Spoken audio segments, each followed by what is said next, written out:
Sobre imagens. No início, as imagens as imagens e pinturas, elas foram introduzidas na igreja para evangelizar os analfabetos. A pergunta era, como é que nós vamos evangelizar essas massas que estão entrando na igreja, né? Se o pessoal é tudo analfabeto, lembra que naquela época o índice de analfabetismo era gigantesco, né? O pessoal que sabia ler era 1%, né? 2% da população. Então, como vamos evangelizar essas pessoas se elas não têm esses conceitos, elas não são capazes de pensar logicamente? Então disseram, não, mas elas podem entender gravuras, imagens. Então, se a gente tiver, por exemplo, a representação de Cristo morrendo na cruz, uma imagem de Maria, uma imagem de Pedro, de Paulo, isso vai inspirar fé no coração dessas pessoas.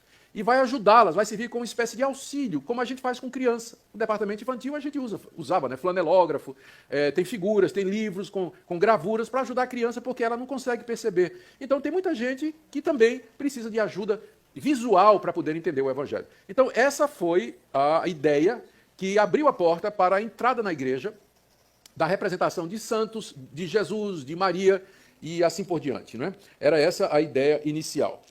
O segundo concílio isso aí, quem começou com isso foi o Papa Gregório Magno, do século VI. No século VIII, o segundo concílio de Nicéia dogmatizou essa doutrina e autorizou a produção e a introdução na missa, nas igrejas e na alfabetização e catequização do povo, o uso de imagens e figuras. Em 1987, João Paulo II reafirmou como legítima essa doutrina. E a gente sabe o que é que aconteceu. O coração do homem é corrompido. O cidadão vê a imagem de São Paulo, em vez de se inspirar no grande apóstolo, ele vai lá, raspa um pouquinho do gesso, né? Leva para casa, derrama num copo d'água e bebe. Ou então ele se ajoelha diante da imagem de São Paulo e diz, eu não valho nada diante de Deus, mas o Senhor é um santo, então interceda a Deus em meu favor, né? Ali diante da imagem. Então aquilo que não era no início para ser adoração, acabou virando adoração por conta da corrupção. E aí era tarde para conter isso. Então por mais que você queira dizer, né, explicar que aquelas imagens não são para ser adoradas, apenas para lembrança e tudo mais, o povo se curva diante das imagens e faz pedido às santas. Tem procissão com imagem de santa, reza no pé de santa, tem santuário para a imagem da santa, tem santuário em casa com a imagem da santa, virou idolatria.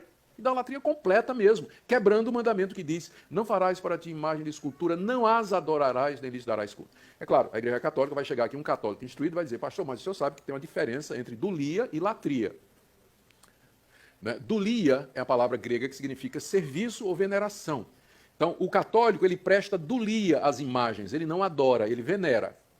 Mas a latria, que é a adoração, o culto, somente a Deus e a Jesus Cristo. Só que essa distinção, na prática, não existe. Né? O católico mesmo, ele vai adorar as imagens, venerar as imagens, ele vai ter um lugar especial para elas, vai fazer procissão, vai fazer romaria até o local onde a imagem está, no santuário, vai fazer pedidos, e assim por diante. Então, essa grande idolatria dentro da Igreja Católica, ela tem origem no século VI, com o Papa Gregório Magno, que abriu a porta para a introdução disso aí. Talvez aqui seja a hora de alguém perguntar, mas pastor, mas então, a gente não faz uma coisa parecida, né? Quando para as crianças a gente tem gravuras, a gente faz representações de Jesus e tudo, eu creio que é bem diferente, né? Quando a gente tem uma lição de escola dominical para crianças, em que tem gravuras da história da redenção, de Cristo curando um cego, ou morrendo na cruz, ou qualquer outra coisa, a gente explica para as nossas crianças que aquilo ali é uma representação do que a Bíblia está nos dizendo.